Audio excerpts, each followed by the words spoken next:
Let's talk for just a minute about Motorcycle Safety Foundation cornering methodologies as of this year. I took BRT here in Oregon, which is basic rider training, in 2016. I think it was the same then. They taught pretty much this curricula as it stands right now. And I think the fourth of these steps is not correct for just about any scenario you can imagine. But we're going to go through them all one by one and kind of talk about them a little bit.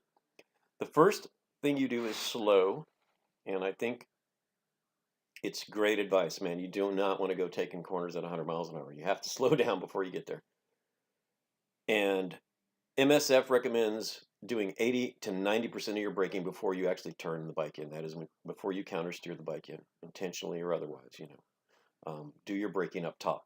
And I think that's sage legal advice for a variety of good reasons. The second thing they teach you is look, and there is no one in the world that is going to disagree with look. You turn your head, you point your body, even if you can, your shoulders the way you want the bike to go. It eliminates all of the dangers of target fixation or any of those terrible things that might happen to you when you ride. And the third option is press, which is another way of saying counter steer your bike. Push on the bar, the direction of turn, and the bike leans in almost by magical mystery toward the turn as you're turning in, and you can press a little harder for a little more lean, and you can press a little lighter for a little less lean, and no one is going to disagree that that is the method of getting a bike turned in. The fourth one is where the Motorcycle Safety Foundation and Nick Einich and a bunch of people have sort of pushed back and said, hey, look, we don't want to teach people to roll the throttle on in the middle of a corner. I think it's just dangerous riding practice. And the next slide, I'm going to go through a few reasons why I think it's dangerous. Firstly, it teaches the wrong approach to cornering. It's kind of like we're going to teach you one way to corner at MSF, and then later on you're going to grow up and find out there really is no Santa Claus.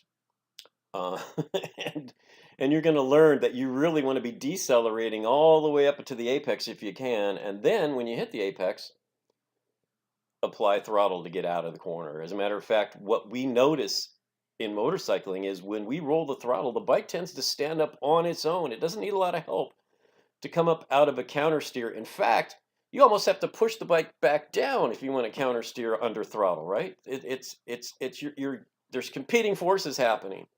So it teaches the wrong approach to cornering, which you're going to have to unlearn at some point in your riding career. Number two, and very important as well, it makes the motorcycle bigger. It makes it taller, right? You got the suspension uncompressed when you're rolling the throttle on. In fact, sometimes it's actually tilting back to the rear. And that makes the motorcycle bigger, physically bigger. It increases your turning radius, and it makes the motorcycle much, much more difficult to turn in effectively. Thirdly, it reestablishes gyroscopic forces that are very undesirable when turning. What's the first thing we teach people coming out of a corner? Spool on some throttle and spin up. You don't have to do anything. The bike lifts itself, right? Why on earth would we want to do that mid-corner? Why would you want to introduce a gyroscopic force, the rear wheel spinning like a gyroscope, lifting the bike up when you're in the middle of a corner? It sounds insane because it is insane, okay? Fourthly, it decreases the traction you would normally gain under normal braking, right? If I grab a gentle two-finger front brake in a corner, I'm pushing the suspension down. I'm pushing the tire down into the pavement. The molecules of rubber literally are more bonded with the asphalt, right? Why on earth would I ever want to give that up in a corner? It's going to increase my traction. It's going to increase my cornering ability. It's going to decrease my radius. It's going to do all kinds of great things to stay on the brakes as late as I can safely, right? I mean, why on earth would I ever want to throttle up in a corner? 5, it inevitably wides. We talked about this just a second ago. It inevitably makes the turn wider. You're lifting the bike up out of a crouch, really, and you're saying, okay, let's drift out here to the edge of the corner. And then it almost gets people in the idea of, well, I'm going to miss this turn. I'm going to do something crazy. I'm going to chop throttle. I'm going to have to take some evasive maneuvers to get myself back where I belong. And I just don't understand why you would ever want to have to upset the bike again mid-turn.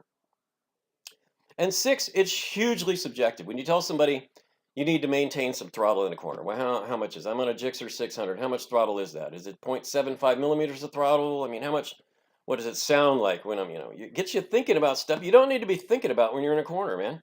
You don't need to be thinking about how much throttle should I have cracked right here to negotiate this turn or to make the bike more stable. There's no Russian judge sitting out there in the field who's going to hold up a flash card and go, you got a 6.0 on that turn. The success of making a corner is making the corner.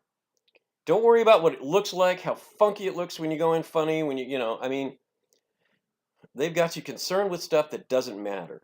And thinking about things like how much cornering throttle you have to have is a waste of time, man. You need to be decelerating into your turns and accelerating out. Don't think about how much throttle you have to have cracked.